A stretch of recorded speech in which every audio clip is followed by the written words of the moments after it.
Excellent. my office and some of my staff, which occasionally helps me.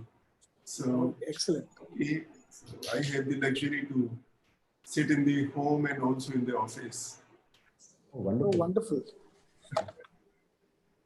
और रजत जी आपके क्या हाल चाल हैं? All well. I mean, as well as one can be. Right. And which part of Delhi do you stay? I live in Saket, and our office is also very close to my home, which is near the Saket malls. Okay. So we have, I don't know if you know, I'm sure Mohit knows the family court. Oh yes, I can also see Rajneesh joining in. Hi Rajneesh. Please, hi Rajneesh. You have to unmute yourself. Yes. Hi sir, how are you? Hi Mr. Kathuria. Hi Rajneesh, how are you? Hi, Very Rajneesh. That's a very Mohit nice Saraf. library. Mr. Saraf, how are you? Very well, very well. An excellent library you have behind you, Rajneesh. Thank you, sir. It's like me and my wife's book. You also seem to have a full-fledged library. That's what some people were commenting before you joined. But your library seems to be richer than mine. Rajneesh? Yeah, it's not just mine, sir. As I mentioned, it's my one side is my wife's and one side is mine. So yeah. Great. That's even better. Does she also work?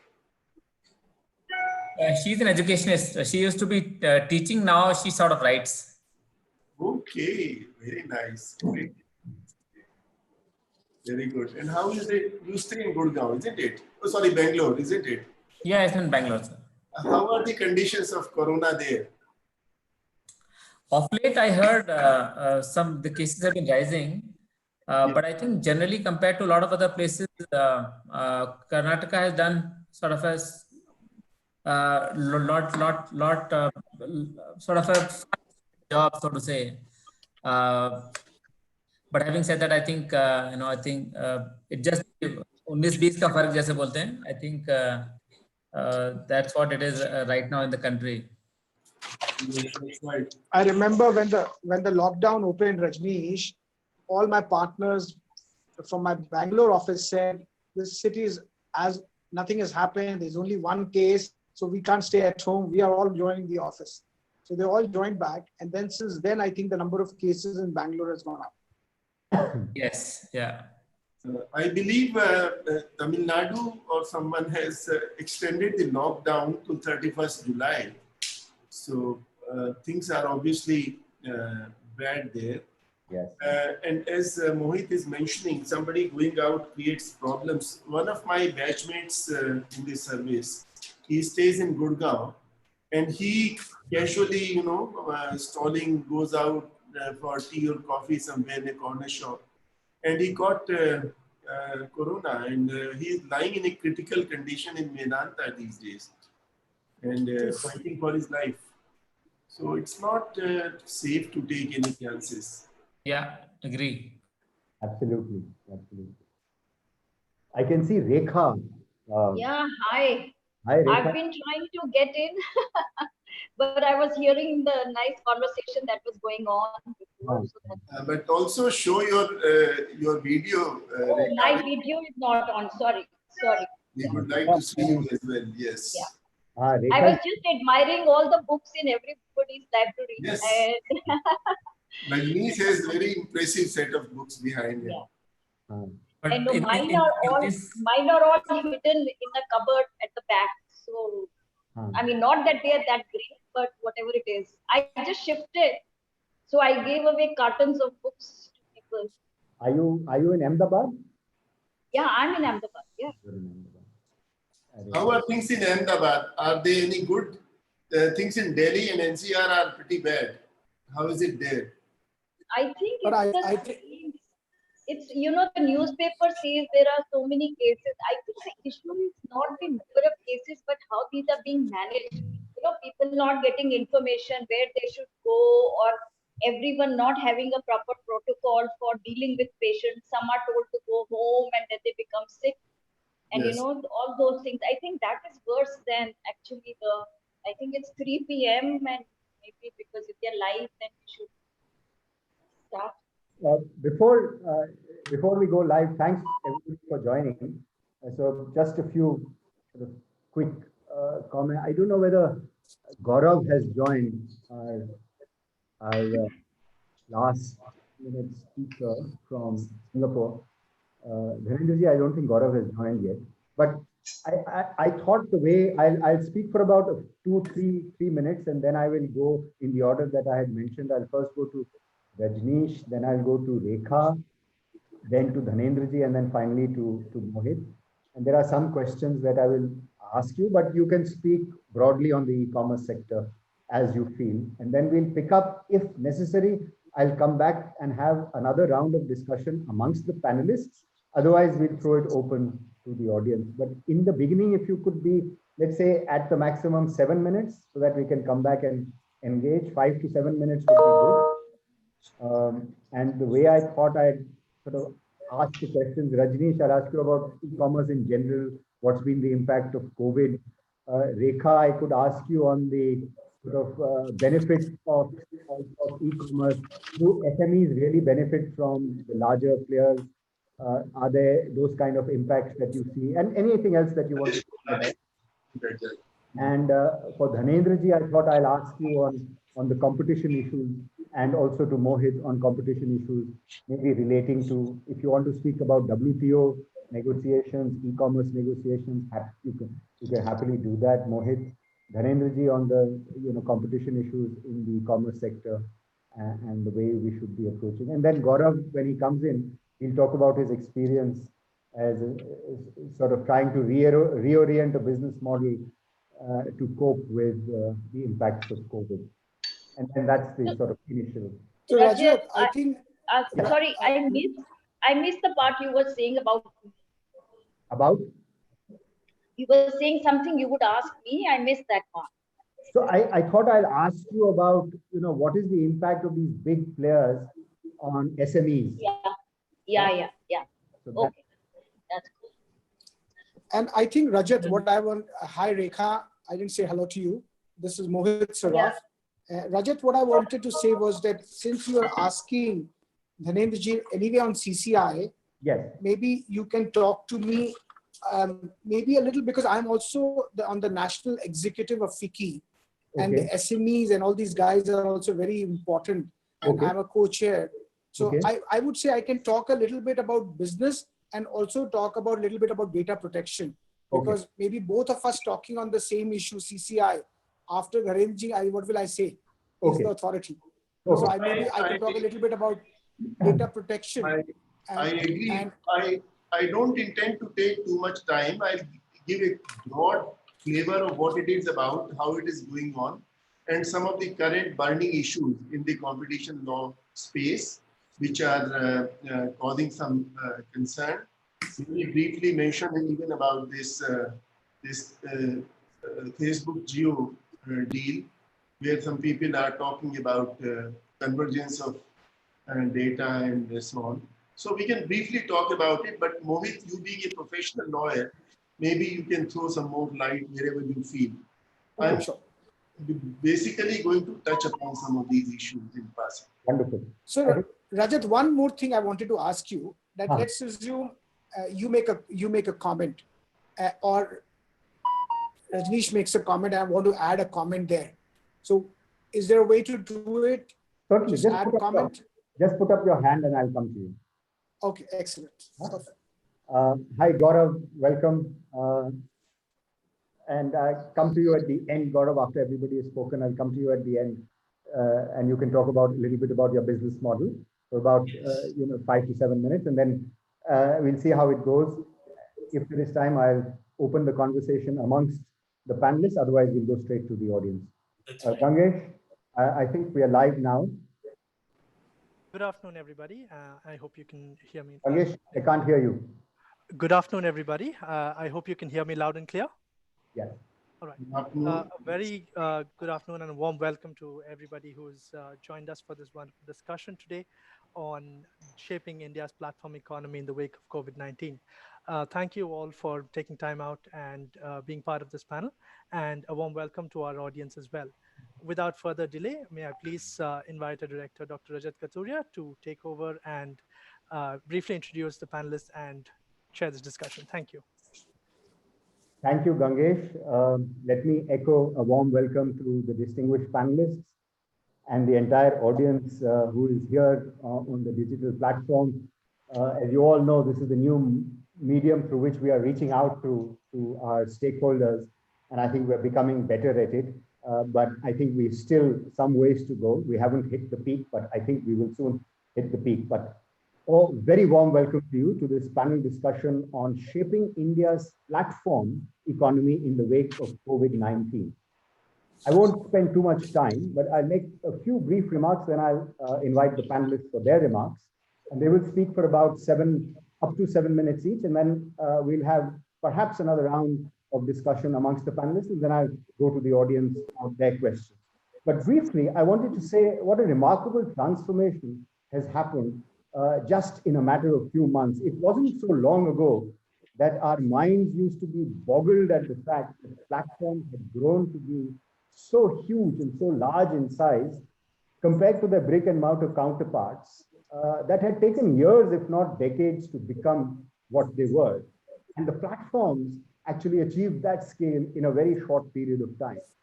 In fact, one could hear this comment that the largest retail company had no stores, the largest hotel chain owned no rooms, the largest taxi company possessed no fleet, was so popular in the auditory of people who were in awe of such developments. And markets work differently in the presence of digital interventions, and arguably much more efficiently than before. For India, these digital interventions, still think, it seemed to be a godsend, as we had finally found a way to sort of address the last mile challenges that were so endemic in our economy. The JAM Trinity, the Jan Dhan Aadhaar Mobile Trinity, effectively disintermediated the ever-present rent seeker.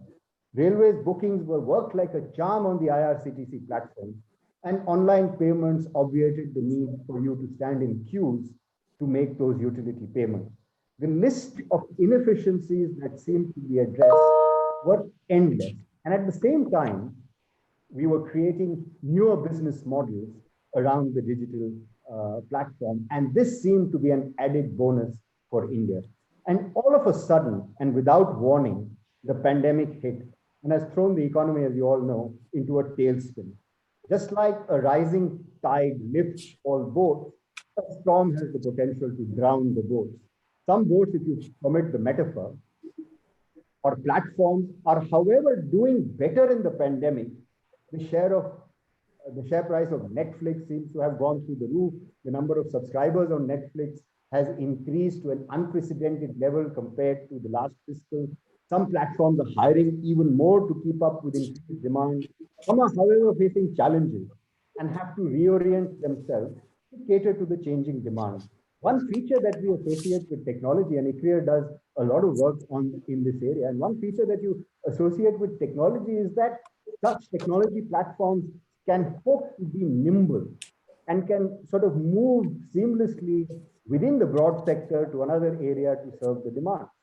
How nimble a sector is, or how nimble a platform will of course depend upon many attributes, and including the ability of, let's say, the skill sets that are available. I think the e-commerce sector faces challenges that have been created by COVID, but I think it also faces challenges that predate COVID. And today, in today's panel discussion, I hope that we are going to focus on both the challenges that exist today as a result of COVID and challenges that have already existed in the e-commerce sector. The focus will be on e-commerce, but under the broad garb of what I've said is the platform economy in India. And we hope to cover a number of policy issues. So that's the background. And I'm very happy that we have a really distinguished panel of experts.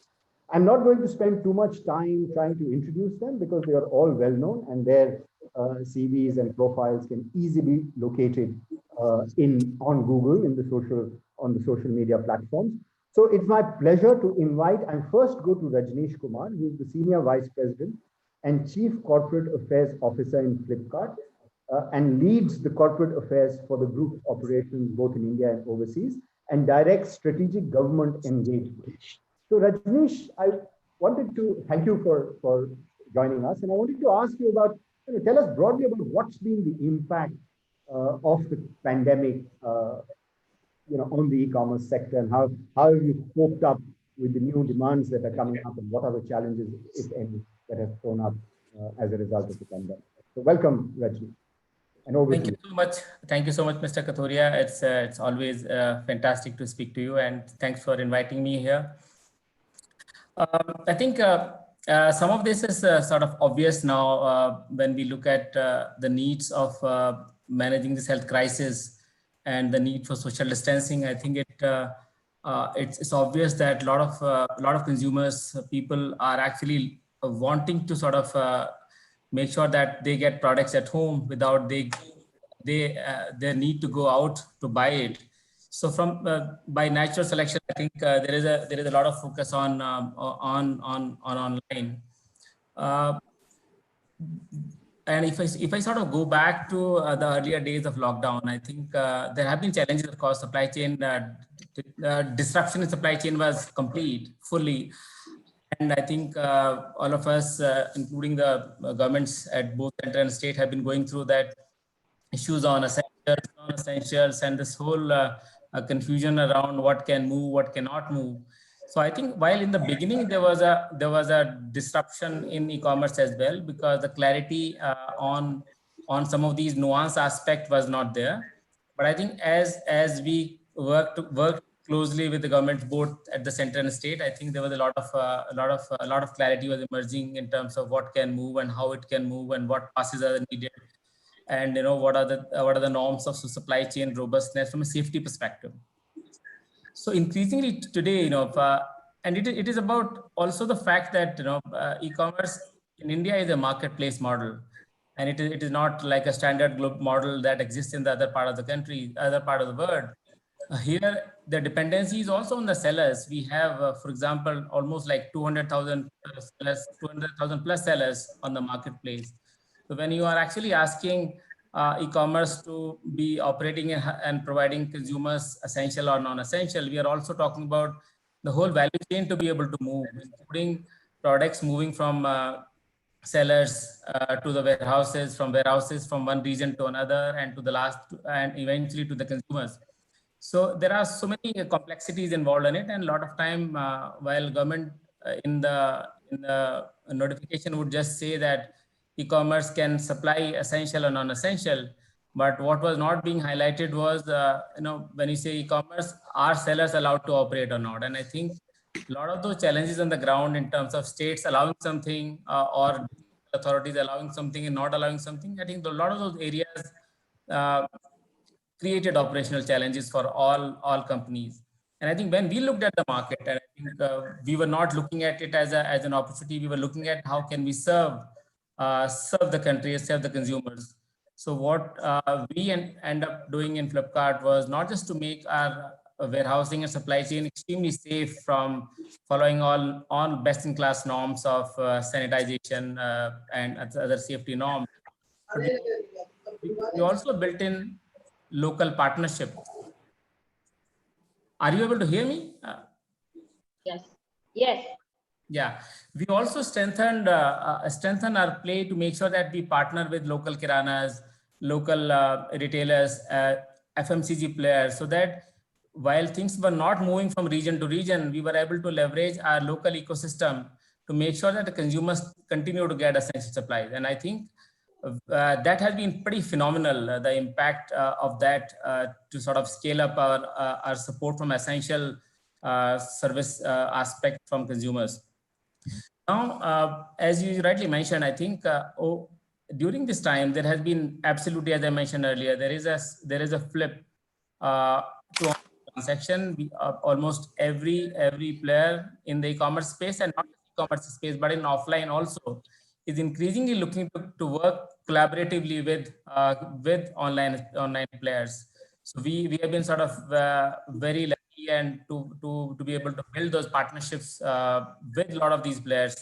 And happy to see that we see an increasing trend, and I think that's how this piece in terms of growth in online transactions, digital play will absolutely continue. And this is of course on the consumer side of the story. When I look at the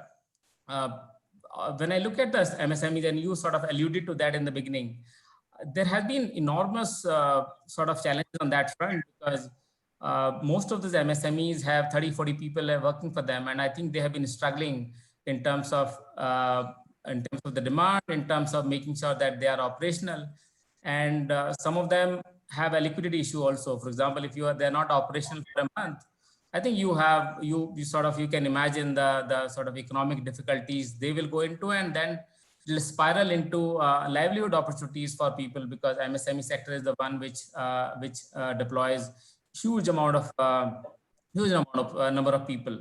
So during this round, I think one of the things that we have done to make sure that most of the sellers who are operating with us not just get all benefits in terms of the insurance and others, but making sure that we are able to provide space for them, almost like complimentary, to make sure that they continue to survive in the short run, but also sort of grow from medium to long term. We have been able to bring a lot of insights from consumers in terms of what the current demand look like, and making sure that a lot of these MSMEs were able to produce as per their demand.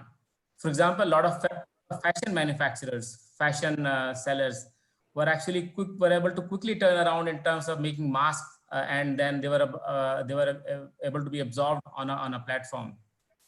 So my sense, I think, as we sort of look at it, there will be increasing demand from online perspective. But I think what we need to do as a country is, because this crisis has also taught us a lot of things. How can we, while a supply chain are good today, they're functional, how can we make a supply chain more resilient? How can we leverage technology to make them more resilient, and so that we continue to serve consumers, but also continue to keep the engine of growth or engine of economy running at the same time? Because platform which can not just make sure that people remain indoors. I heard an empirical analysis saying one person on delivery can actually keep 350 plus people off the road, which is phenomenal, because unless we have a solution to this, I think the best we can do is, while we continue to support MSMEs to sort of function, but we make sure that most of the consumers who can operate from home, they continue to remain indoors, and e-commerce continue to collaborate with the ecosystem, create opportunities for MSMEs, and sort of help us ride over this major crisis that all of us are facing. Thank you, Rajneesh, for those very insightful remarks. I'm particularly struck by what you said about the need for having policy certainty and need for clarity in policy, both at the center and at the state level. And I come back to you on some of these issues later. But what you ended with is, exactly what I wanted to ask Rekha Jain. Rekha Jain is Senior Visiting Professor at ICRIER, and we're very happy to have you, Rekha, at ICRIER as a Senior Visiting Professor. And she's spent a lifetime at the IIM Ahmedabad as a professor and led a lot of projects, and was heading the Center of Excellence of Telecom that was established at the IIM. So welcome, Rekha, and thank you for joining. What I wanted to ask you was, what Rajneesh has alluded to. He made several points, very interesting points, and he alluded to the fact that, MSMEs are provided a platform as a result of the existing of bigger platforms of bigger e-commerce companies.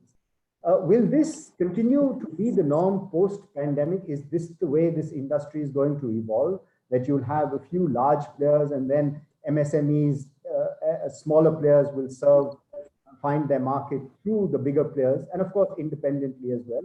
And I also wanted you to touch a little bit upon, how do you build resilience into these value chains that Rajneesh spoke about, and especially in the context of what is happening in the environment today between India and China. So it's very, very topical.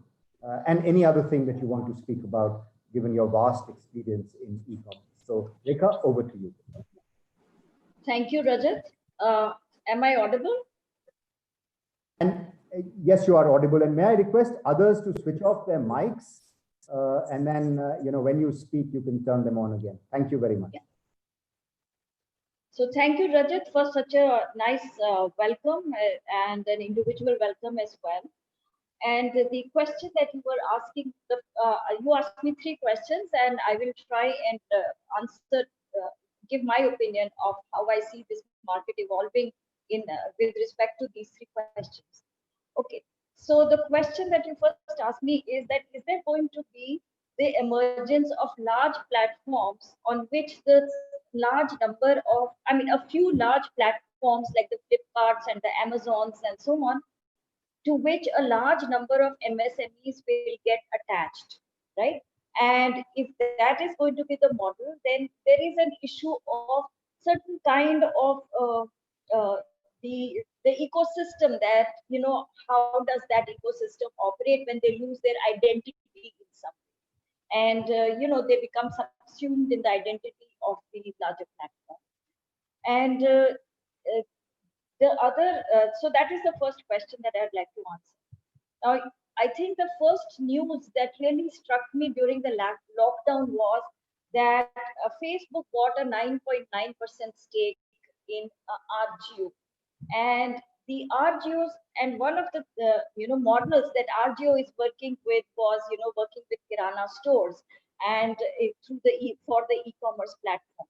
Now, this kind of assertion of acceptance of this kind of a model from Facebook is actually leading it in direct competition with Amazon's model, and later on also with Flipkart, because they are all in this space of retail. So how the large players are going to have such a dominant effect on the dynamics of this market, and given that this pandemic is making going out more difficult for everybody, and everyone wants to stay safe, there's a larger and larger need for people to have things delivered at home in the e-commerce space. On one hand, that's the issue that these smaller mom and pop shops, what happens to them. But I also think the positive part is there was a dire need for these shops to absorb the more efficient practices in retail, which, because there was no impact, there was no trigger from outside, this was just continuing. For example, you go to any retail shop, there was no mechanism for payments to be, become a part of the formal payment system. There was no proper inventory, or there was no proper working capital available to them, and they just had a top of the head idea what was selling, what was not selling, but was not really a good idea. But now with these large platforms, and as Rajneesh just mentioned, that with these large platforms, they're able to guide these MSMEs to become more efficient. So in the end, the economy as a whole becomes much more efficient. Now, this to me is a very important part of making India more productive and increasing towards a higher velocity of transactions or activities. But also, let us recognize the power of these large platforms. Let's look at Amazon or Facebook. I'm sure Flipkart could also say similar things going down. They combine entertainment, Amazon combines the AWS platform, and therefore can dictate terms to these smaller sellers in a much more significant way than would otherwise be possible. And therefore, these kind of, and the fact that today Amazon has the 3rd largest global ad revenues on its platform after Google and Facebook, is an indication of how powerful these platforms are going to be. So my point is, yes, these bigger platforms are going to subsume, but then there are going to be niche areas. For example, you mentioned in your write-up about Swiggy and Genie. There are going to be needs which cannot be fulfilled by these efficient large platforms, and these will be fulfilled by, your instant needs that you want to satisfy. As we just mentioned, if we just want to go to a tailor, pick up some clothes, or want to go to, just for a small pack of buying a few groceries, then these platforms want you to have a minimum purchase order before you can order them. Now, here is where the innovation of the private sector, the small SMEs can come. The smaller platforms, I will not say smaller SMEs, the smaller platforms can come. But important point there is to recognize what is the role of the user interface. If the customer journeys are not planned properly, then these kind of services will not take off, because the large platforms have great efficiency in how they take the orders and how they place the orders and how they have the very strong supply chain. So in this case, you will have, in the case of Swiggy and Jenny example, you will not have a very efficient supply chain, but you will have one which is a highly customized supply chain. And in that sense, and over time, even these chains will get more, more efficient. Your next question was, what about new players? I mean, my thing is that, there is scope for new players. For example, telehealth, telemedicine.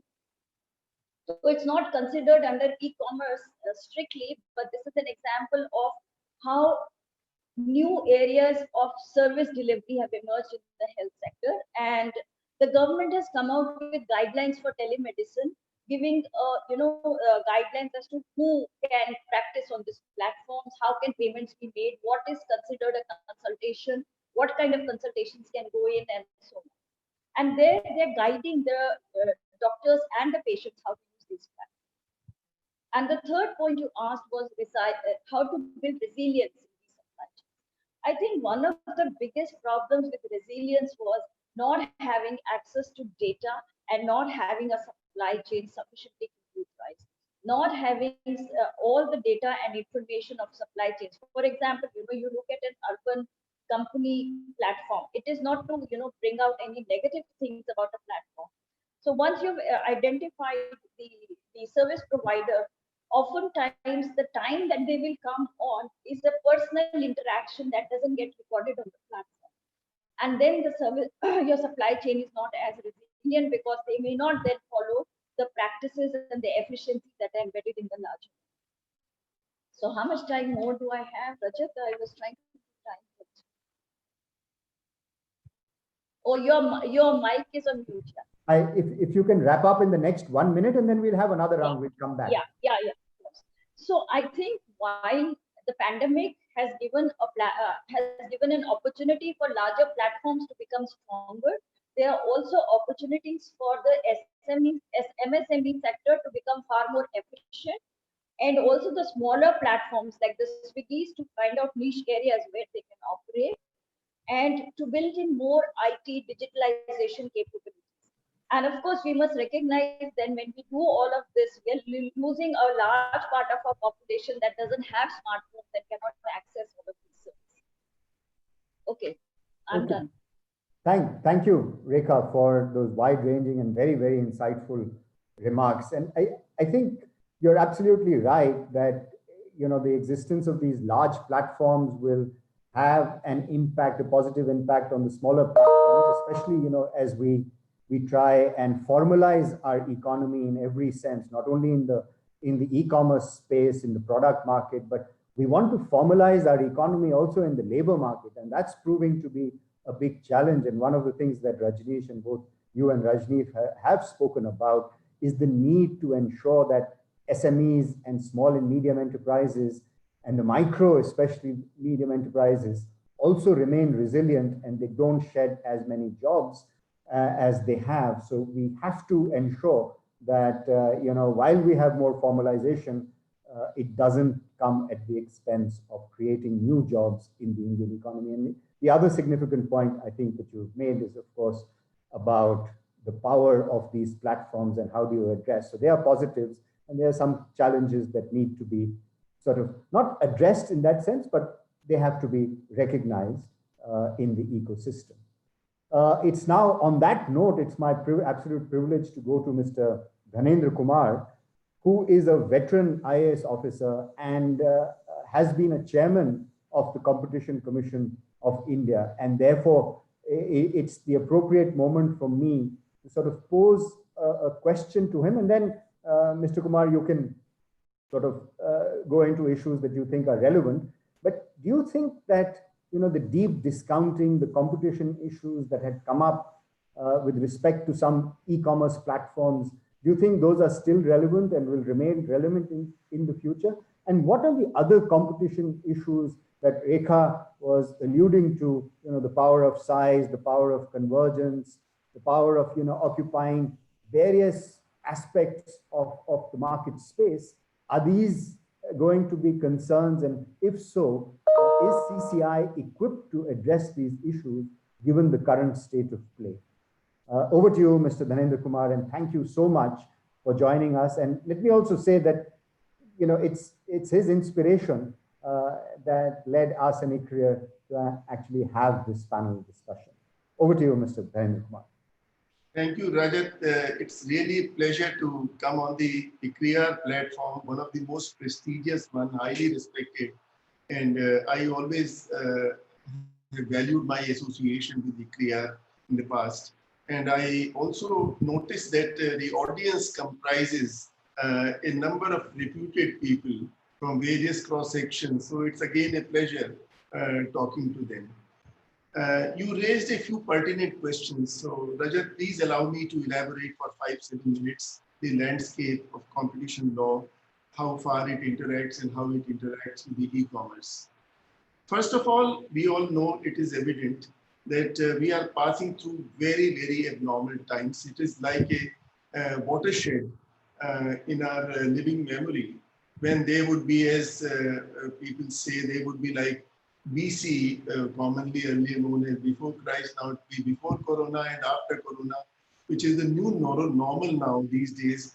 And the new normal comprises working from home and the social distancing, do gaz ki duri and hand sanitizer and all that stuff.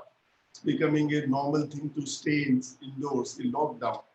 Lockdown has impacted our daily life so much. For the last, I think, 3.5 months, at least I have not gone out of the house completely within the lockdown. And the last 100 days or so, it has completely changed the lifestyle of most people getting at home, which brings me to the e-commerce. So when you are trying to connect of supply and points of demand, then online and e-commerce is the inevitable thing which is the savior at the moment. So e-commerce in goods, e-commerce in services, e-commerce in the kind of services like healthcare, education, medicine, finance, marketing, everything. So e-commerce is the real in thing. And e-commerce, I feel it's not bad. We have seen it around the world that during pandemics, and we have seen the instance of China, for example, in America and everywhere, it has grown up exponentially. In China, in 2003, for example, during the SARS pandemic, we saw the growth of Alibabas and JD.coms and so on and so forth, the big behemoths, and who gradually expanded their footprint all over the globe and also gave rise to a number of production centers in China. And China became the factory of the world, so to say, at that time. And the channels of distribution were very scientifically laid down. The logistics channels, the supply chain and so on, warehouses and whatever it is a very scientifically laid infrastructure architecture we have in China. And the same thing I foresee coming up in India, and Rajneesh, I'm sure, would be able to dwell on this better. And I feel that this would also give rise to a number of job opportunities in India in various ways. So e-commerce is going to stay now, going to grow. And you can also get an idea of the volume and the strength that the Jeff Bezos of Amazon is known to be earning additionally 53 crore rupees per hour during the last 4 months. And his wealth seems to have grown up by something like 1,85,000 crores during the last 4 months or so. So I'm not trying to suggest that it's a bad thing. Well, e-commerce is going to stay and it's going to be a part of our daily lives. You talked about the competition law concerns, you talked about the deep discounting and so on. Well, first let me talk about your deep discounting since you pointedly asked. I can, or maybe I can first tell it very briefly for a couple of minutes, the competition law concerns. The CCI undertook a study, as we all know, last year, April. And in January this year, on the 8th of January to be precise, in 2020, they released their report. And the report was a very, very comprehensive one, the first of its kind on e-commerce and competition law concerns. I would strongly recommend those who are participating in the discussions, if they get time, to Google, and it's there easily. They can go through the summary, the competition law concerns. So the competition law concerns there listed were few, which basically like the lack of neutrality between the platform and the suppliers. They could be preferred suppliers. They could have preferential arrangement of distribution. They could have preferential arrangement for posting them, and they could also be their own products. For example, Amazon might distribute some of its own products, and since they would have access to the pattern, the habits, the demand pattern, and so on, so they would be able to position their products in a better way. And then there would be problems like deep discounting, although they are supposed to be only a platform, but they could find out ways ingeniously how to undertake this deep discounting. And there could be network effects, there could be variety of other ways by which those platforms could distort the market. So CCI at that time, on the 13th January or so, they also ordered investigations against Flipkart and Amazon on a petition filed by the small traders associations and so on. So what they mentioned, that this was basically to get a feel of the market and to study the market. How does market dynamics, how does it operate? Now, in the question of deep discounting, which you just mentioned, what is relevant is the intent. If we are giving discounts primarily either to promote our product or to test the market, to the extent it is beneficial to the consumers, it's fine. Before that, let me also mention that in the earlier cases, the CCI had taken the view that the online market and offline market is the same. I mean, they are different channels of distribution. So in other words, the online distribution by the e-commerce entities, it would be a fraction of the total market. So they would not be dominant. So the question of abuse of dominance and therefore abuse by the way of deep discounting would not arise.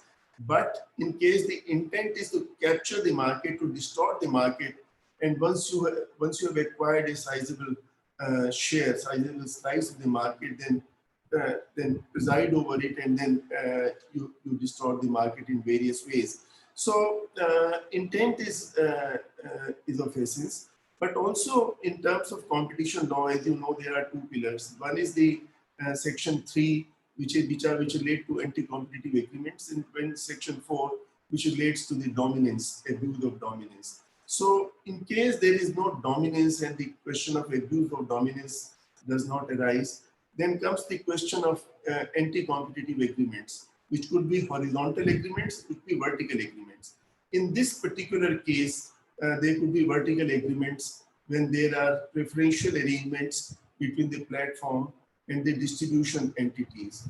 But there are also few comments which were made earlier about the arrangements between the larger platform and the mom and pop shops or the brick and mortar distribution agencies and so on, which I think is still going to evolve. There could be situations when they don't have to work as we and they. And I believe Flipkart, they have entered into arrangements with about 37,000 or so such distribution agencies. And the Geo Facebook entity, which has just been given approval by the CCI, they claim that they are going to transform this ecosystem, and what it is they intend to do is digitize their distribution ways. In that situation, they would be able to judge the consumer demand, what kind of products, what kind of things are needed when, in terms of timing. So supply is also a function of the geographic area and the timing and what kind of things are required. So they would be able to position their supply this thing accordingly, so they can work in tandem. So we talked about goods, but there could be, and we are one of the biggest such company, urban company, which was referred to by Rekha earlier, and they are doing very well in India, and they have expanded their footprint in UAE, and probably going to go to Australia and New Zealand or Singapore, in that region also. And of course, telemedicine, teleconsultation with doctors is something which is now routinely done all over, which is so good. People sitting at home can do it. We also have Gaurav Kumar with us today. He would be able to tell us later online experiences. That's another thing. I mean, we are talking of goods, we are talking of services, we are talking of medicines and teleconsultations and stuff like this. But experiences is something, because travel and tourism has been very badly hit. In fact, this is the first hit segment of economy, with the cancellation of flights and visa restrictions and so on. So I think the online economy is something which is now come to stay. And in the new normal that we are talking about, post-corona, we have to devise new ways of our lifestyle, which in due course of time we'll get used to it. As there have been a few studies that if you do something over a period of 21 days or more, continuously, you get used to it. It gets ingrained into your habit. And what I feel is that going forward in this unlock 2, which I was telling my colleagues, which is in my view extension of lockdown 4, in fact. The only thing which has been unlocked is that from 9 p.m. it has been changed to 10 p.m., the night curfew. So it's going to continue because the number of cases is rising. So we can't really afford to let our hair down and be lax on this. So in the new era, we have to get used to the new normal and devise our lifestyle accordingly. And on the competition law, I'll end by saying that the CCI has also come out with its new directive that they would allow coordination among the e-commerce agencies.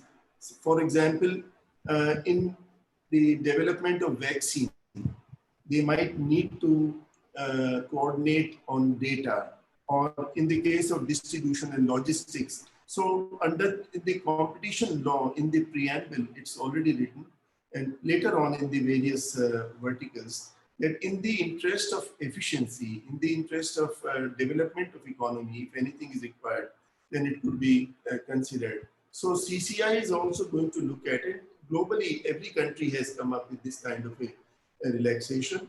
Not that the competition law has been relaxed, but they would look at coordination among agencies to the extent if it is in the interest of economy and in the interest of people. So altogether, CCI is going to take a very realistic and very pragmatic view. I hope I have answered your question, Rajat. Thank you, Mr. Dhanendra Kumar. Those were very insightful. And I think I really like the sort of premise of your final comment, and what the CCI is doing is, which is that you need coordination. When you have to address a global pandemic, whether at the national level, or even if you were to scale this up to the international level, the emphasis has to be on cooperation, coordination, rather than becoming sort of more inward looking. And I think that message should go out clearly, that there are benefits to coordination. The sum of the parts is often less than the whole, and if you coordinate, you can get network effects and spillover benefits. I wanted to bring in Mohit at this stage, especially from the point of view of what both you and Rekha have mentioned. One is, of course, on data protection and what the Competition Commission is doing to try and ensure what you called sort of non-discrimination, and what in the trade literature is called the most favored nation.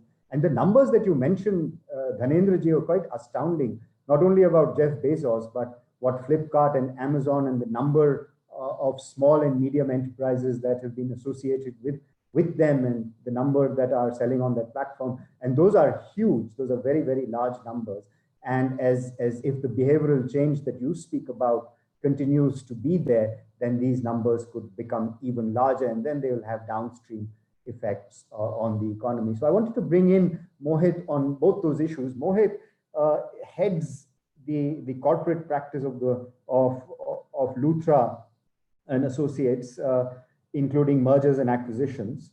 And he's also on the National Executive Committee of FICCI on small and medium enterprises. So Mohit, the questions that I wanted you to address, and any others that you might want to, is what Rekha spoke about, the small and medium enterprises. What is FICCI looking at, and what is the sort of framework and the roadmap for small and medium enterprises in this space?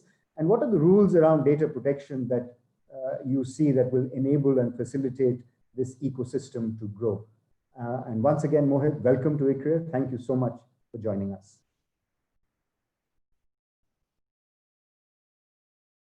Mohit, you're on mute. Can you unmute yourself? This is what you do, Rajat. You give such a nice speech that I forgot to unmute myself. But I think what you rightly said is the numbers are astonishing.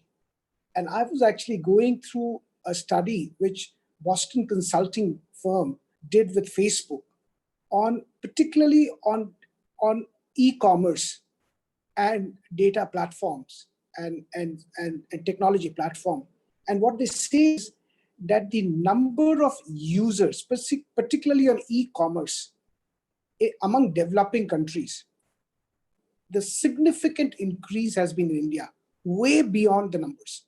I think there were customers which were never active on digital. They started working on it. And there are a lot of customers who were actually hooked on to traditional way of shopping. They changed.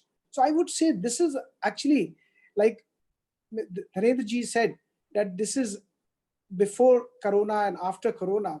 I think during Corona, which is DC, is going to be a very different world. And I think the numbers are astonishing. That's the more important thing. And I think you mentioned about MSME. I would say at FICCI, when we discuss, every time we would get a lot of resistance and discussion from MSME with respect to online businesses. Because I think there were two issues. One was that a lot of MSMEs were small companies, and they had technology fear, or they had a cost fear. That they just believed that it is very difficult to get online. And I think what coronavirus has done is that their businesses came to standstill. Virtually, there was no revenue and huge amount of cost.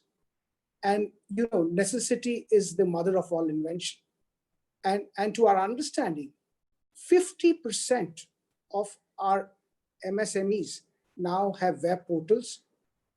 They are selling products through Amazon and Flipkart, or they have their own online. So I would say this is a tremendous amount of migration in that what Mr. Kumar said in that 100 days, that a lot of companies who always considered themselves offline have becoming online. And therefore, I think what Mr. Kumar mentioned, that the deep discounting issue is becoming less important.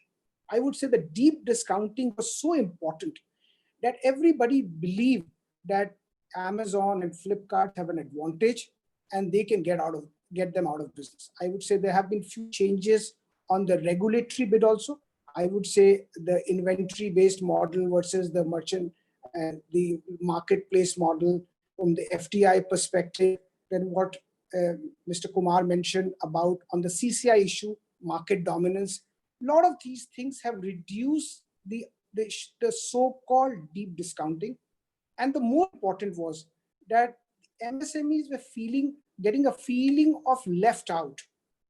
And now they are actually trading on Amazon and Flipkart, and they are part of the ecosystem. I think that is a very good thing. So I would say I call it a big change which is brought in last few months. The other thing which you mentioned about certainty of regulations, I think that is so important. And particularly, I think we all read up in the newspaper, and my daughter told me today morning that Papa, now TikTok is over because the Indian government has banned it. She's 10-year-old. And I think that's an important part. And I think you all mentioned about China and China ecosystem.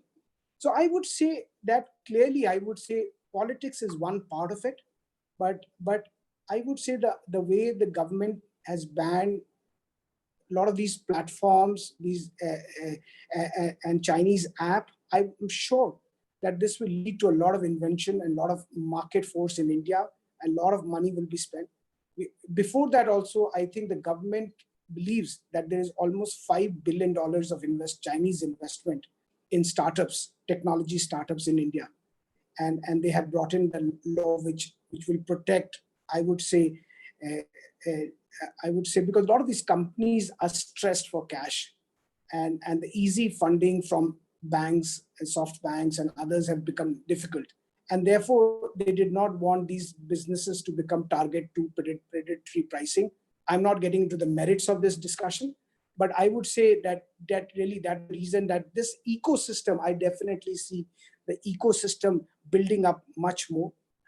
I would say the government has requested all the e-commerce companies to make sure that to display where the product is being sourced from. And most e-commerce company has agreed to that. And again, on the government portal, the government is also making sure that every product is displayed where the product is being manufactured. I would say this with Make in India, I think there will be a lot of anomaly, which over the time this need to be fixed, whether it's Make in India or whether it's assembled in India. And when you build up an ecosystem, there are so many MSMEs which we are working right now, and they are concerned that they need to import a lot of product from China to manufacture, and a lot of their products are being stopped.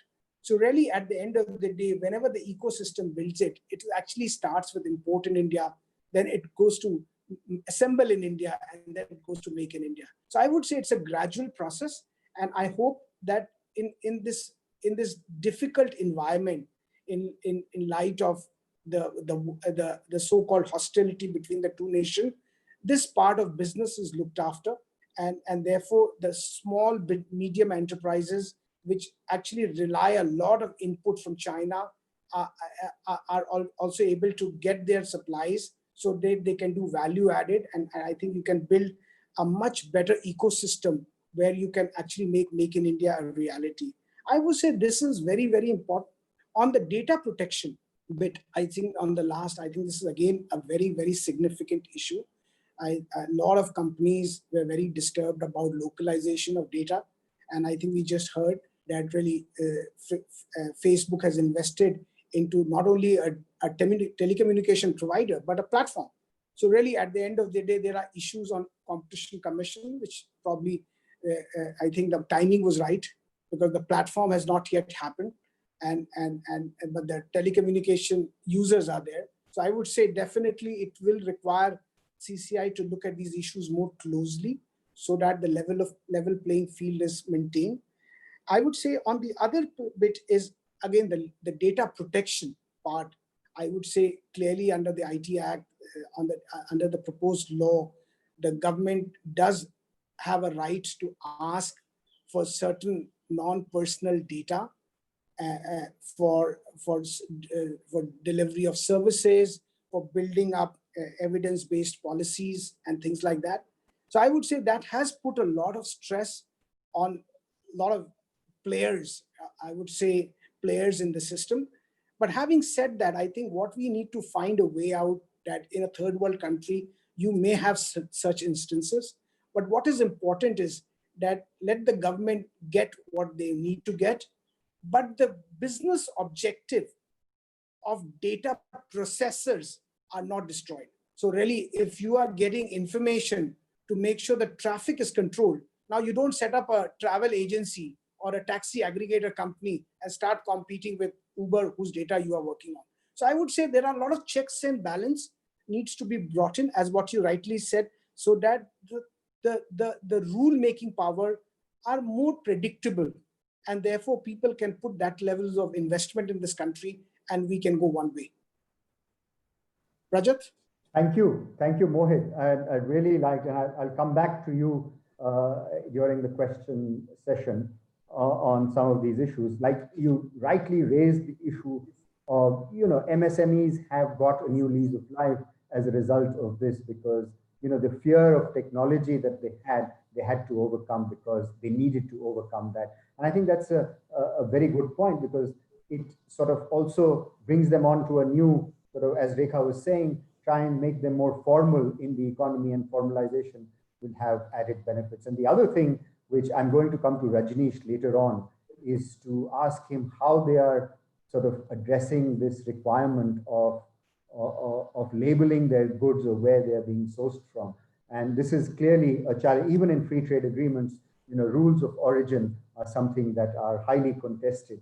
And this is something that companies will have to do. And how are they coping with these requirements of the government? And as the premise of your arguments, Mohit, suggested, it's not that you're going to oppose the government. Government has a right to call for information, to call for data. And what is the best way to respond to that call for data or call for information that the government in its mind has put in place?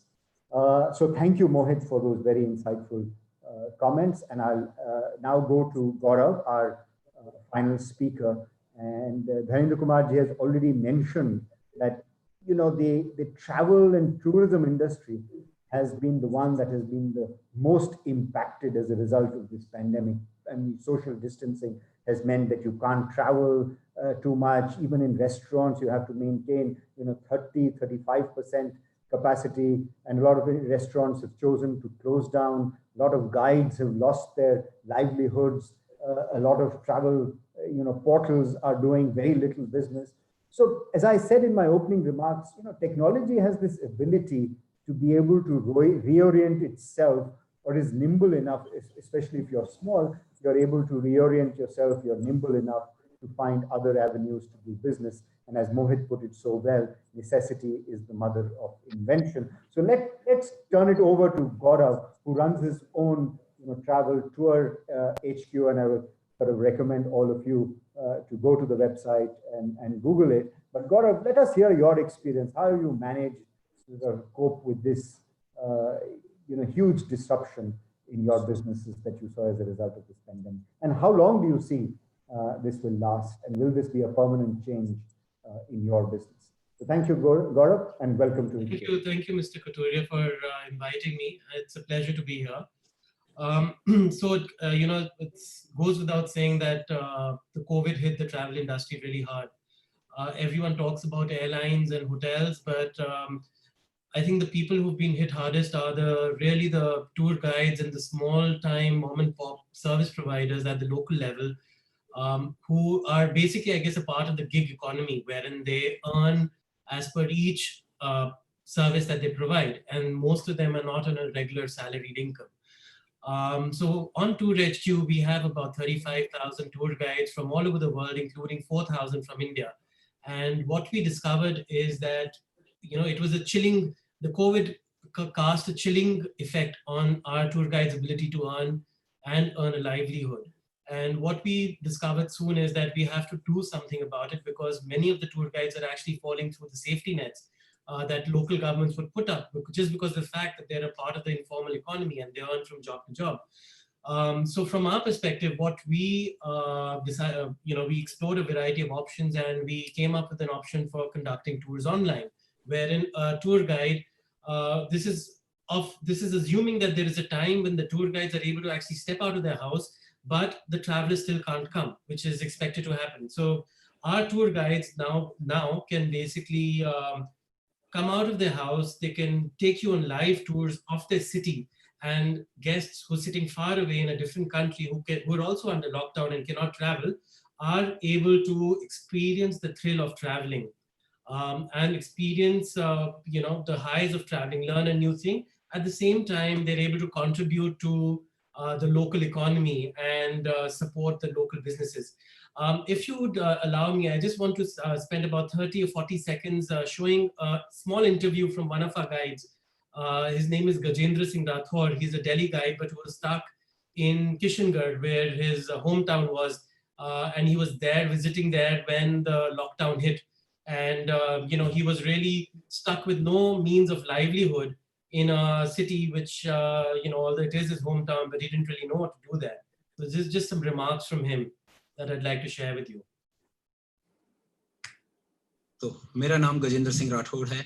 मैं दिल्ली में tour guide का काम करता हूं। अभी मैं मेरे home town Kishangarh में हूं, जहां पे मैं लॉकडाउन की वजह से रुक गया हूं और इसके चलते मेरी सारी आमदनी भी रुक चुकी है। इसके चलते मेरे दिमाग में एक आइडिया आया, जहां पे मैंने टूर HQ नाम की कंपनी के साथ में किशनगढ़ का वर्चुअल टूर स्टार्ट किया, जो कि 1 घंटे 30 मिनट का टूर होता है, जिसमें मैं लोगों को हमारे किशनगढ़ की हेरिटेज, कल्चर और हिस्ट्री के बारे में बताता हूँ। Just behind me you can see the fort of the Kishangarh, that the black building, and on the edge there is a white tower you can see. That's the hotel, the Phul Mahal Palace, which is on the bank of the Gundlaw Lake. और इसी tour की वजह से मेरी कुछ आमदनी भी start हो चुकी है। So that's just as a very small brief snippet, because I know that everyone's short on time, just to explain, I guess that's technology trying to do something new in travel and tourism, something that people typically expect to go there in person, but what we're trying to do is leveraging technology, try and provide people experiences anywhere in the world. And these are live experiences wherein the tour guide will actually take you around and have a live interactive discussion over a Zoom call. And fundamentally, sitting in your home, you are able to experience what it feels like to travel far away. And best of all, it is a very social activity wherein people who are basically in different countries, friends or family living in different cities, can book a tour together. And that's how they're managing to get a bit of social time, because obviously being cooped up in the house is also mentally taxing for many people. But this allows people to interact with their friends and family over a shared activity. For example, they'll say, okay, let's go on a safari this weekend. And they'll book a safari for Zambia. And everyone will join together on the Zoom call. So that's basically what we have to offer. And I guess this is an example of, a new way of trying to do things, and of how we are trying to bring hope to our tour guides who really are left without, ways of earning something. So that's what I have, and I'll just leave it with one more clip, just another 1 or 2 minute clip of tour guides from around the world, just to show the participation that we are getting from guides all over. So just leaving you with that for just a second. I'm just talking to you in front of the Treasury, the most famous monument here in Petra. If you want to experience your first flamenco experience, or if you are a beginner, I am your teacher. Come to me. Enjoy this virtual travel to Sevilla, Spain. Hi, dear friends. We are Katya and Nikita, local guides from Moscow. Hello, Angola. My name is Manistri, and I'm from Bhutan. Hi, dear friends. I'm Tanya, and I'm a guide in Baikal area. My name is Michael Adaya, and I am a naturalist tour guide in Costa Rica. Hello, my name is Marcos. Hi, I'm Yumi. I am Amir. I'm Wendy. Michel from Ghana. My name is Husseini. Hi, I'm Leandro. I'm Keiko. My name is Desiree. Everybody calls me Desi. I'm from Lima, Peru. Your tour guide from Belgrade. And I'm a tour guide in Berlin. I'm Rafael from Naples. I'm from Bergen, Lima. It's Kelvin Zulu, a guide from South Longa National Park. Welcome to Oslo, Norway. That's great. So, and the one final episode what I want to just leave you guys with everyone with is our tour guide in Dharavi in Mumbai. Now this tour guide got married in February this year, and 20 days after he got married, there was a complete lockdown. And he really felt, I would say, dejected, depressed. And again, so these are just a few of his words. His name is Sailesh Jaitwal. I'm just, taking over to him for a second. मेरा नाम शैलेश जेठवाल है। मैं धारावी मुंबई में रहता हूँ। Lockdown की वजह से मुझे काफ़ी प्रॉब्लम हुई। मेरा इनकम सोर्स 0 हो गया। लेकिन बाद में मैंने गूगल सर्च किया और मुझे पता चला कि मैं ऑनलाइन कुछ कर सकता हूँ क्या। तो मैंने online virtual tour, online cooking tour, online Dharavi slum tour start किया। मैंने काफ़ी अच्छे से प्रमोशन होने के बाद मुझे काफ़ी अच्छा बिजनेस, अच्छा रिस्पॉन्स मिला और लॉकडाउन की वजह से मुझे एक आइडियाज मिले, एक डायरेक्शन मिला, जिसकी वजह से मैं एक नया विकल्प लॉकडाउन के बाद भी मैं शुरू कर सकता हूँ, वो है online. Finally, in 1970s, my great-grandfather went. Sorry. Now, so basically, the interesting thing to know is that Sailesh, in May this year, his total income, his net income, sorry, was more than May last year. And that's because in May last year, Sailesh had a lot of overheads in terms of transportation, moving out of his house. But now all he needs is a data card, and he does a tour of Dharavi. And this year he was able to, in May, his income was more than May last year, which I think is very positive in terms of people being able to do something. And, I think Mr. Honorable Prime Minister Narendra Modi must be speaking right now. But in his words, he did say about being Atmanirbhar, and this does allow the guides to do something. So that's in it from my side. And over to you, Mr. Katuria. Thank you, Gaurav. Really fascinating examples of how people are coping. And I think some of this might, as all of you have suggested, some of this might become permanent, and this might be coexist, even if life comes back to normal. When it does, this might coexist with the actual travel and tour that we've known over the years and over the centuries. So thank you, Gaurav, for those insights, and wish you all the best. I don't think I'll go back to the panelists for an interaction as I thought. I'll straight go over to the audience, and there are a couple of questions that are coming in. And let me pose these questions to you. There's a set of questions from Anil Kanungo, who wants to know, I think his question is whether this is a moment for India like the one that we had seen at the turn of the century to the Y2K. Is that the Y2K movement a sort of moment for India in the digital space? Can software and technology provide us that moment? Do you think it is that moment? And what are some of the industries where we can contribute to globally in terms of our technology ability, our software ability? Is pharmaceuticals going to be one? Or what are the industries that you see? And, Rajneesh, may I start with you to address these questions, and also to sort of ask you, how are you doing labeling after the requirements that have been sort of asked of by the government of you?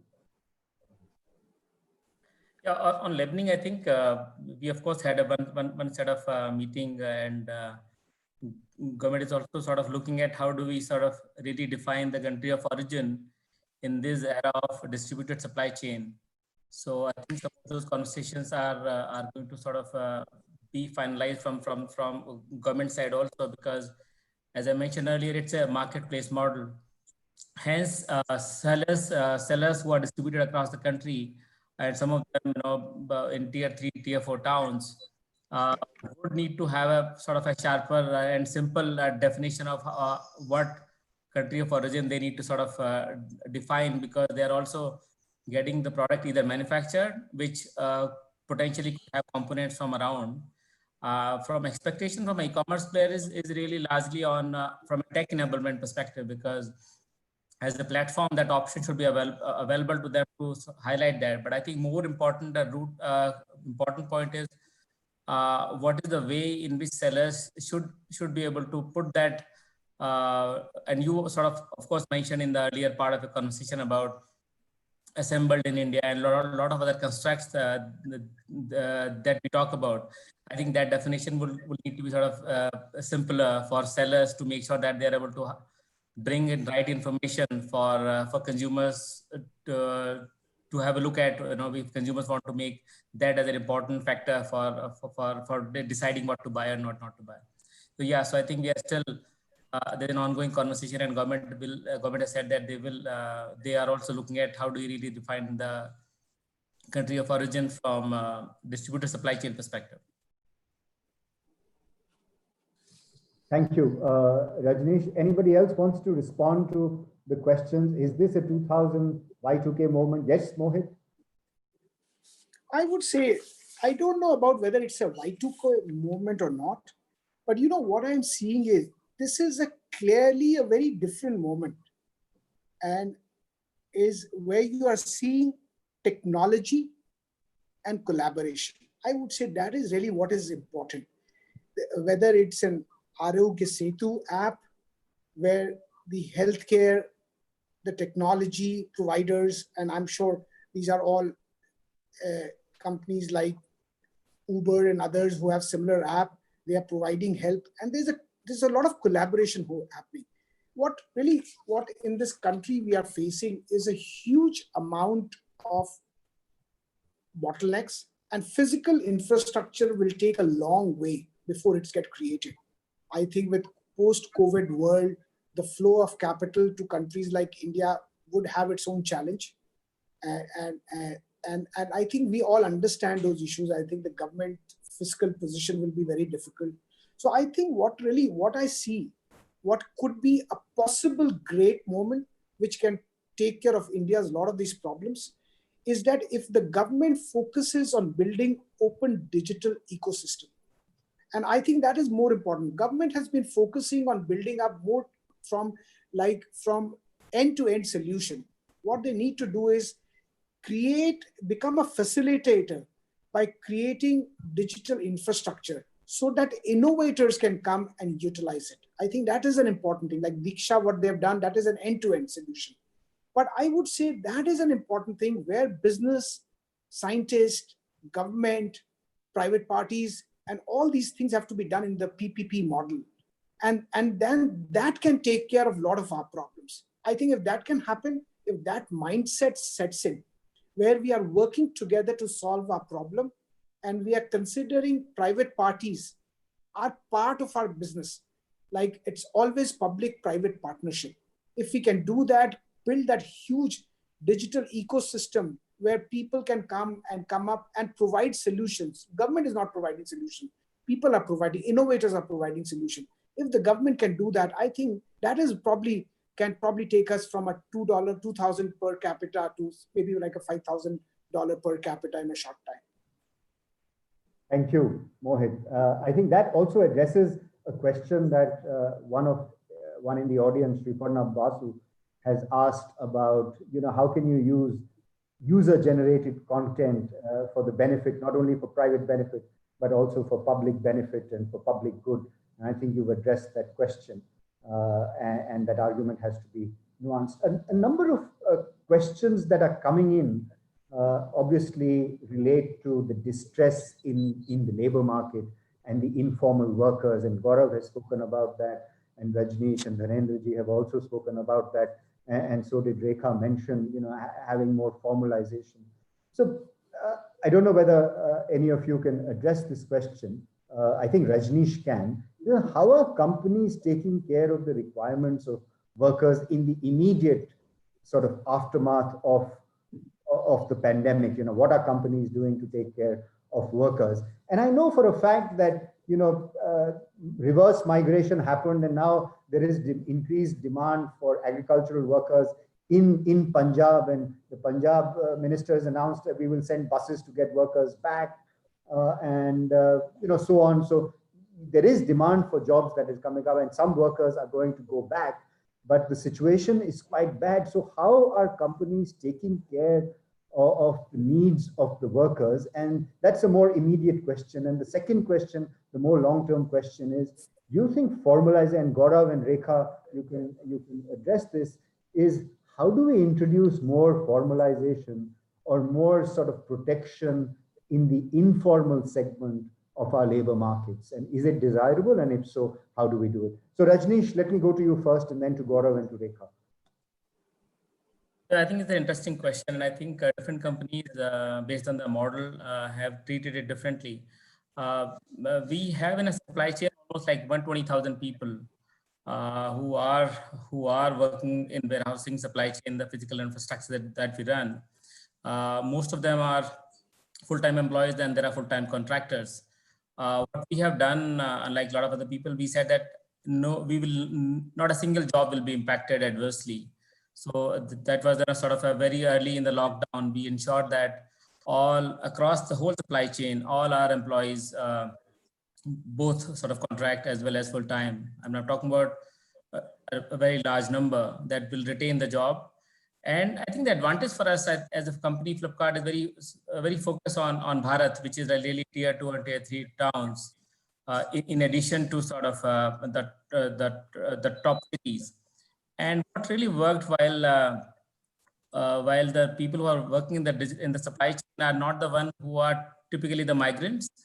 But having said that, because we operate across all states and typically our businesses are operational across the whole country, so we have been able to leverage our employee workforce across the country anyway. So I think while none of the jobs has been adversely impacted based on how business is growing and the need as it comes in, we are actually continuing to hire. And this is in addition, in fact, an additional point. We actually doubled the financial incentive for those employees because we understand that situation is really tough, and many of their family members who may be earning may not be able to earn right now. So we have been able to sort of support them.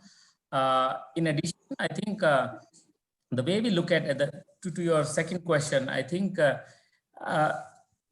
as we look at informal economy in this particular space, platform economy, we call the gig workers, of course.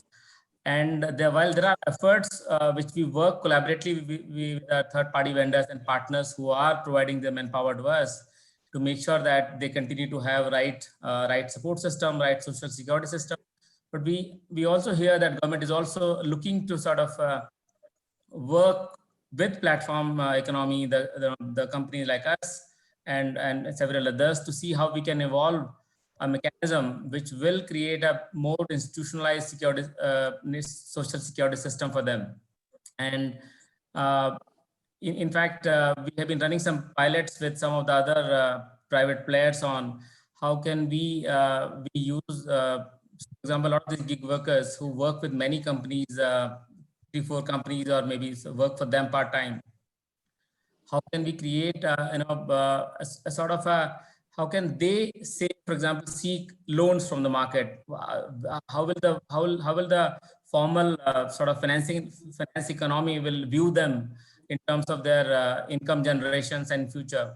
So yeah, some of the pilots have given very encouraging results. So my sense is that this particular pandemic will also throw open some of the very positive sort of outcomes from the perspective that we will be able to create as a country, partnering across with the government and the private players, a system which will create a robust safety net for the informal economy. Having said that, I think another point which I would definitely like to mention, in our system in Flipkart, for example, we not just have gig workers, but we also have onboarded mom and pop kirana stores hugely. And some of them are actually the one who are really helping us in last mile connectivity with the consumers. So it is not just, it's an add-on top, sort of a top-up income for them. You will see increasingly, I think, many of those constructs also coming into play, where the sort of entrenched retail system like kiranas are also adequately involved in it. I mean, it's digression from the point, but I want to make sure that I bring it in that there is a significant amount of last mile support which is reaching to e-commerce or a gig economy in terms of the last mile support. Thank you, Rajneesh. Rekha, would you want to add something? Yes, you talked about the formalization of the labor force and how it's going to be done. See, we had all these migrant workers, traveling on foot and whatever, back to their villages, and you mentioned now there's a demand for them to come back. But while they were going, were the various state governments coordinating to collect the data about them? What is their background, how many people, which village, from where, which industry were they working in? This was basic data. And because there was a quarantine requirement in the end state, there was a very good opportunity for governments to collect data. I think some of the governments did collect data, but I don't know if there was any coordination that they're collecting on the same format and the same, where you can match the data, collect and, put the data all together. Now that was one way that you would have then as a policy, evidence-based policy making. For that, you would have such a good database. Yes, I agree. This may have been 40%, 60% of the workforce, but yet at least about a part of it, we have no information on the urban migrant laborers, how, or workers, where do they come from, and what is their background and so on. So that was one opportunity. The second is, see, when we talk of greater formalization of the economy for these people, I'm aware of so many people now that the companies are asking for more formal documents, for more formal identity proofs, for bank accounts and so on, so that they can make these payments. So despite the Jan Dhan initiative, there are large numbers that are left out of this. And now apparently they cannot even get an Aadhaar or something because of the touch aspect of it, government has stopped it. Yeah. Yes. And they are not aware how to go about these things. Right. And if there was a mechanism by which at least we create, they can get a driving license. It costs 3,000 rupees to get a driving license, and I thought this was all online and free, almost free. You only paid for a small fee, but that's not true. So can we, government help in this aspect would be a very useful thing. Thanks, Rekha. Gaurav, would you want to add something since you have direct experience? Yeah, so I'll just a few points. I think excellent points made so far. The only thing that I can add is that we have 35,000 guides worldwide, so we see the impact of this pandemic to our guides all over the world. And even in the developed world, there are certain countries where governments have announced aid. In most of the places, the aid is yet to reach the guides.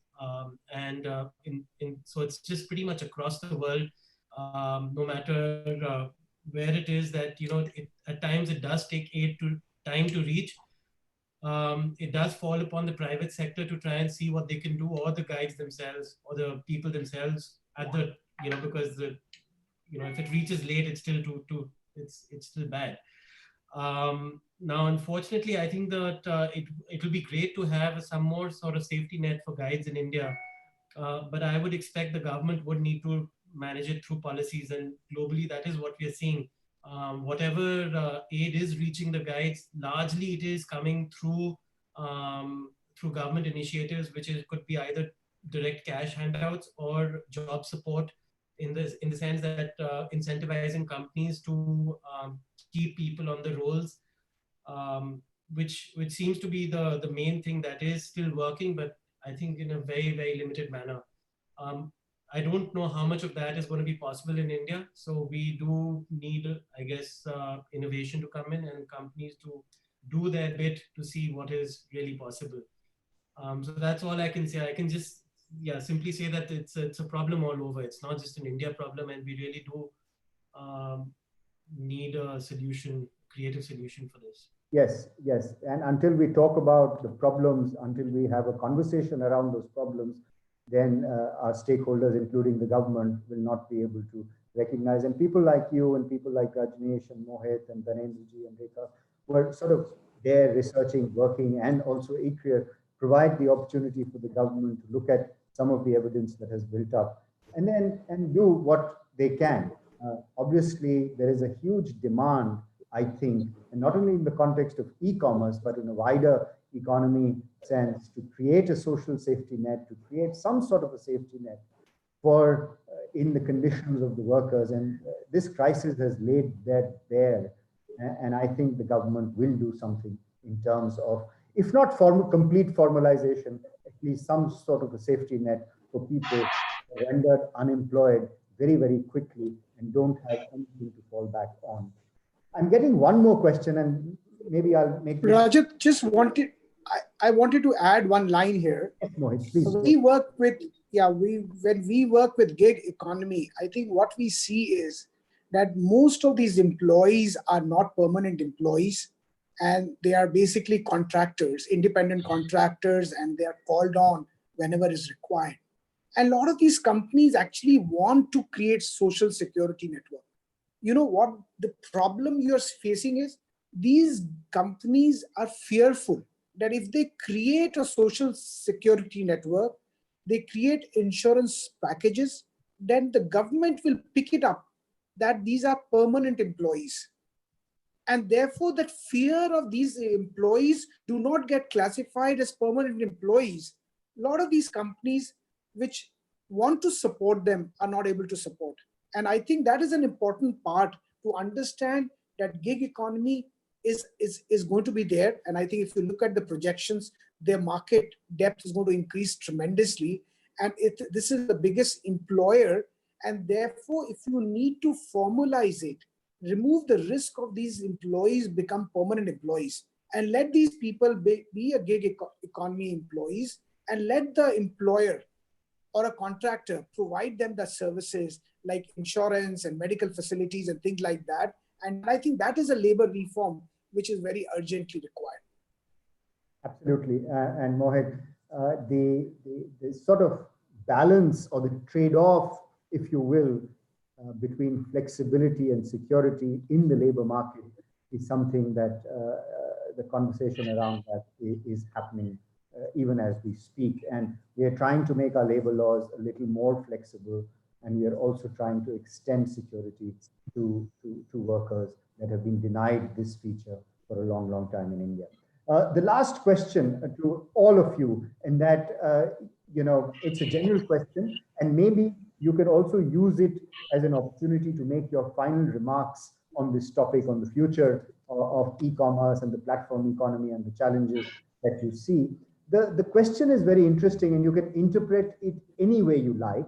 And it's from a very, very distinguished person who himself did a lot of work in the technology field and was the Secretary of Telecom at one point in time. This is Mr. Shamal Ghosh. And he asks a question, and I will let you interpret it the way you want to. Does this have the fear of creating another divide? Are we creating another divide in India as a result of what is happening today, not only in terms of e-commerce, but the pandemic? Are we risking creating another divide? So let me go in reverse order to the order that I started with. Gaurav, would you like to address this question, or? I thank you, Dr. Ghosh, for the question. To be honest, I think platforms by their nature hopefully provide people with more of a level playing field in terms of having people, give people the opportunity. I guess a divide could be created if one is not completely careful, or in case the rules are not clear. But I guess it's a fair warning to make sure that it is accessible to everyone, to make sure that it is a platform that is available to everyone, so as to not exclude people. So that's all I can say. But Mohit? It's a good warning. Mohit? I think, I tell you one thing, post-COVID world, particularly I think the damage which the COVID will create for MSMEs, medium business houses, is going to be immense. If you look at Singapore, actually government handed over money to people. In the US, government wrote a check. So therefore, all the losses which they occurred, the companies had to suffer on account of employment bills, on account of rentals, on account of fixed costs, were largely taken care by the government. But in India, because of less of fiscal space, government just could not do that. And government, what has that done is that you can borrow more money and take care of the liability, but eventually you have to pay. So really, if you look at what we have done, I think we have clearly created a space where big will become bigger and small will become smaller. Because the smaller you are, I think next 4, 6, 8 quarters will be used to pay up for the damages which you have created in these 90 days or 100 days of COVID. And I would say, if you look at raising of capital by companies, the best companies are able to raise capital, the poor companies are not able to raise capital. Really, at the end of the day, raising equity, again, Reliance could raise equity, but not smaller companies are able to raise. Kotak Mahindra Bank could raise equity, but not all smaller companies are able to raise. Small banks have been able to raise. NBFCs have not been able to raise. So really what you will see is really another divide, in my view, where big and financially strong, capable will become very, very big, because they will have an ability like what Netflix and Amazon has done. They will have the ability, and smaller will actually become vulnerable. But I'm not saying that all small will disappear. But I would say the COVID disruption actually sets the motion that people who cannot handle these 100 days will disappear or will have a lot of problems. And I would say this is inevitable. Unfortunately, the government do not have the elbow space to support. And therefore, I think we probably have to face it. Thank you, Mohit. Dhanendraji? Yeah. Thank you, Rajat, for this final round. I'm slightly discordant. I'm a born optimist. I personally feel this is an opportunity which has come. I'm not to repeat or reiterate PM's words, but I think India is going to emerge much stronger, much more resilient, and if I can say, I'm not using the word animal spirit of Dr. Manmohan Singh, but I feel that the entrepreneurship of Indian youth, and Gaurav is one example, I think if we can somehow imbibe this spirit among the Indian youth. You mentioned about Shamal Ghosh. By the way, Shamal Ghosh and I were colleagues. When he was secretary, I was additional secretary for those 4 years in telecom. And I know what you are talking about, digital divide. That digital divide at that time, when India had a tele density of 3% on landline and the mobile phone all included. Imagine, we have 130 crores now, mobile phones and so on. So that digital divide, where is the digital divide? My servants, my drivers, everyone has a smartphone. And then go to the rural areas. Now with the rollout of networks and so on, I'm very optimistic that the youth, even in rural areas and small towns, should be able to manifest themselves. In fact, as I've been telling people, this unlock 2 should be viewed as unlocking your inherent potential, bring out the best in you. Why do you have to depend on the government? Why don't you bring out whatever is inherent best in you? And talking of the government, I was just hearing PM's speech when we were, that's why I had put off my video. PM announced, by the way, you would have seen, a big scheme of PM's scheme, free ration to 80 crore people until November, until Diwali, at a cost of 150 lakh crores. So in order to sustain them, one nation, one ration. So the government is trying to do its best for the migrant workers, for the poor people, so that they don't go hungry. So that is one part. But coming back to what can be done, I feel technology and networks and what can be done, people will come up with different solutions, and we don't know. Lots of things are happening all over. New solutions are evolving.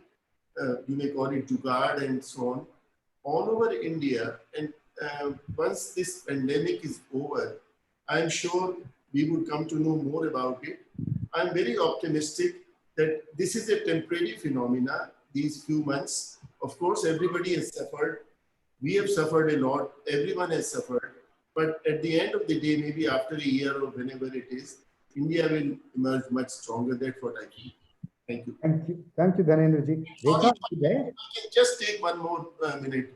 You had mentioned in your initial circular OTT. If I can just try to elaborate on this. This is another new phenomena we are seeing when the films are being written. The first case, by the way, when I joined as chairman of the Competition Commission of India in 2009, the very first case related to the film distribution. And now we are having this OTT, when the films are being distributed on this platform, Netflix, Amazon, and so on. And this, interestingly, this Geo Facebook, they have also announced that they would have an OTT platform by the name of Geo First Day, First Show. Now, I don't know what's going to happen. There is going to be several new things. I don't know how far, I mean, good or bad it is going to be. There, apart from the Netflix, Amazon, there are Hotstars, and there would be so many other, the Sony Live and whatever else. And this Geo First Day, First Show. So at least the consumers would have a wide array of choice to choose from. So let's see the shape of things to come, the new lifestyle. Thank you, Rajat. Thank you, Dhanendraji. Rekha? So, Rajat, your question was about another divide and the platform economy. So, you know, the nature of platforms and the virtuous cycles they create for those who have the resources and design good platforms is that these are winner take all markets, and this is what we have seen, the Facebooks, the Googles, the Amazon and Netflixes and so on. And and these techno-economic forces are so strong that, government policies to bolster the income of, the lower level people socioeconomically can only go so much, it doesn't influence the platform. So in a way, let me end on a cynical note, slightly in a humorous note also. When we are all one platform, then where is the issue of divide coming in? We'll all be on a few platforms, all of us. So the platforms are going to create digital divides of an order which did not happen in the Industrial Revolution or the Information Revolution, because now this is the platform economy, which is very different from the information. Thank you.